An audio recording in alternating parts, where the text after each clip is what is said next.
Shalom. This week we begin our weekly Torah readings in the book of Numbers, Sefer Bamidbar, literally the book of the wilderness.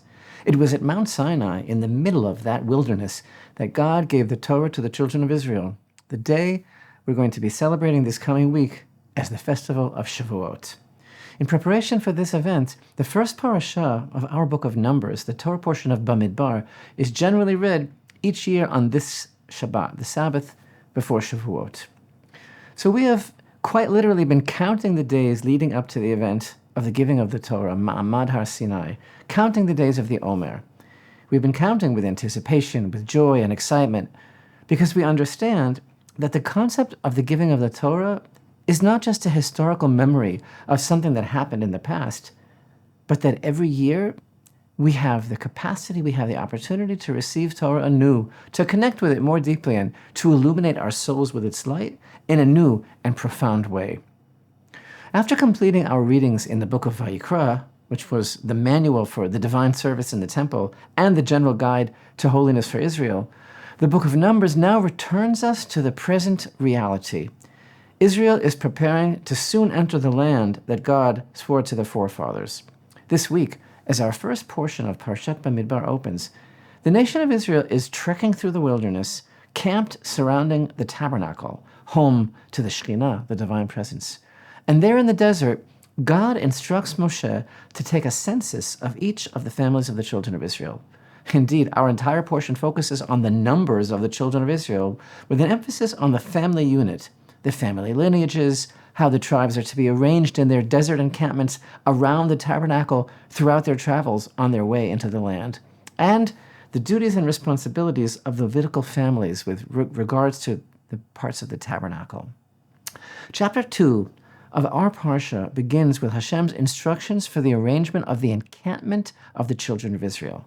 God instructs Moshe and Aaron in a very specific formation as to who goes where.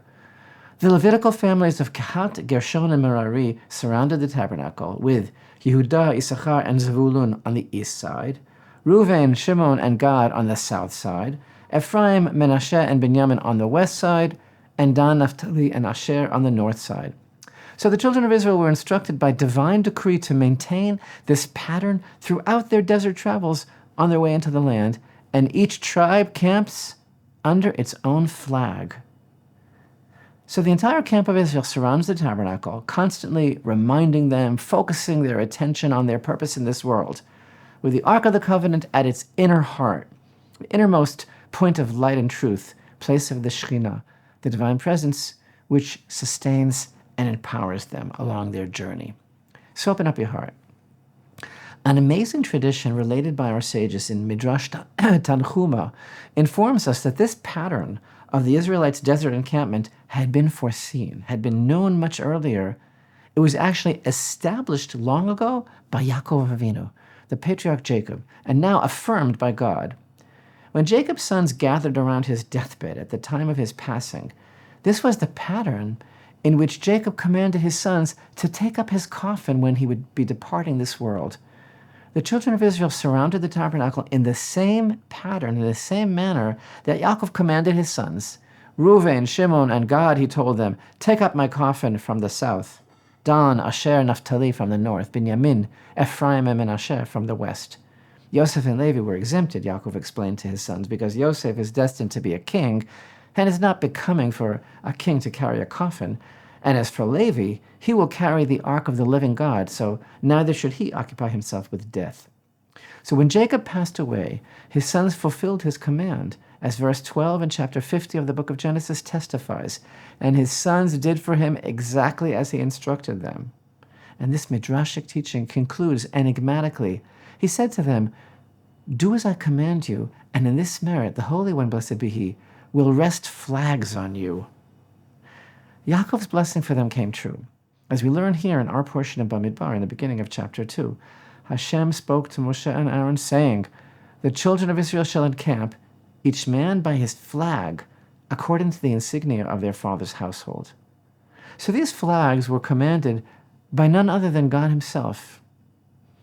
Israel's division into camps and flags must have great significance, for Torah to dedicate an entire chapter to this subject, there must be something very deep going on here. And we know that every minor detail of their desert experiences have deep spiritual significance and played a part in guiding them in their journey towards fulfilling their divine mission. So what's with the flags? So open up your heart. The Midrash teaches that these flags express Hashem's great love for the people of Israel. Citing King Solomon's verse 2 of chapter 4 in the Song of Songs, "He brought me to the banquet hall, and his banner over me was love." The banquet hall, our sages teach, is Mount Sinai. In the words of the Midrash Bamidbar Rabbah, a great love did the Holy One, blessed be He, show them by making them flags, like those of the ministering angels, so that they would be recognizable. So, the angels have flags? And what does it mean, so that they would be recognizable? So this Midrash is teaching us that the origin of the Israelites' flags is with the ministering angels. The backstory is found in the Midrash Shir Hashirim Rabbah, which explains that when the Israelites were encamped around the tabernacle in the wilderness, they were inspired by the vision of the angels who descended with flags to praise Hashem upon Mount Sinai when the Torah was given. These angels were arrayed in a majestic formation, each with its own unique flag. In the language of the Midrash, when the Holy One, blessed be He, revealed Himself at Sinai, 22,000 angels came down with Him. As it is said in Psalms 68:18, "The chariots of God are myriads, even thousands upon thousands."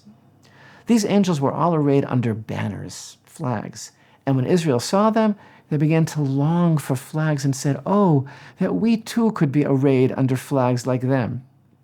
Therefore, the Holy One, blessed be He, said to them, the Midrash says, "As you have desired flags, so I will fulfill your desire." And immediately, the Holy One, blessed be He, made known to Moshe how they should camp under flags, as it is said here in chapter 2 and verse 2, "The children of Israel shall camp each with his flag under the banners of their fathers' houses." So the Israelites, upon witnessing this sight, were inspired and were filled with a desire to emulate the angels. What does that mean? Well, first off, it clearly means that there is some profound connection between a heavenly vision that the nation of Israel experienced at Mount Sinai and the earthly arrangement of their tribes in the desert in formation with their flags. In other words, the spiritual realms are reflected in our actions on earth. The children of Israel wanted their own flags in order to align themselves with the divine will. They aspired to reach a higher spiritual level, akin to the angels. And the Midrash teaches that God responded positively to the Israelites' longing. He tells them that He will fulfill their desire for flags and provides Moshe with detailed instructions on how the Israelites should camp, with each tribe having its own flag and its own appointed place in the formation. Each flag was emblazoned with the emblem and the color of the tribe, which represented the unique characteristics and qualities of that tribe, reflecting its essence as well as its role within the larger community of Israel. So the flags conveyed unity and harmony among the tribes while testifying to their individual differences and strengths. Each tribe accentuated a different attribute, but they all came together in the service of God. So one message conveyed by the flags is that they remind us that despite our differences, we are all part of one unified whole. But open up your heart in the deepest way. I can understand how human beings can express unity and identity through flags. But what does it mean that the angels in heaven have flags? What use do the angels have of flags? Surely this symbolizes a great secret on a spiritual level, because this is a spiritual vision of a spiritual concept. Nothing material is going on here. So our holy masters teach us that the flags of the angels symbolize their distinct tasks and functions in serving God throughout different spiritual pathways of divine service. Each angel has a specific purpose and role in the divine orchestra of creation, serving as conduits for God's attributes to manifest in the world. And the concept of their flags is a symbol of their individual missions to carry out God's will. And just as the flags of the angels symbolize the unique divine light and energy that each one channels into the world, with each flag representing a different aspect of God's will and the specific spiritual tasks assigned to each angel, and thus there's diversity within their unity of divine service, So too, the flags of the Israelites were modeled after the flags of the angels, organizing them so that they would be recognizable, meaning in a manner that reflects their unique missions and the contributions of every tribe, every family, and every individual to the collective keeping of the divine covenant. So open up your heart. Shavuot is the anniversary of the Sinai revelation, when the Creator bequeathed Torah to the nation of Israel on behalf of humanity and changed the course of human history. And although the Sinai revelation was a powerfully transcendent spiritual encounter, yet it was not a one-time event. The revelation of Torah began on the first Shavuot, but it's an ongoing and endless process that continues throughout history. And each and every one of us are part of it.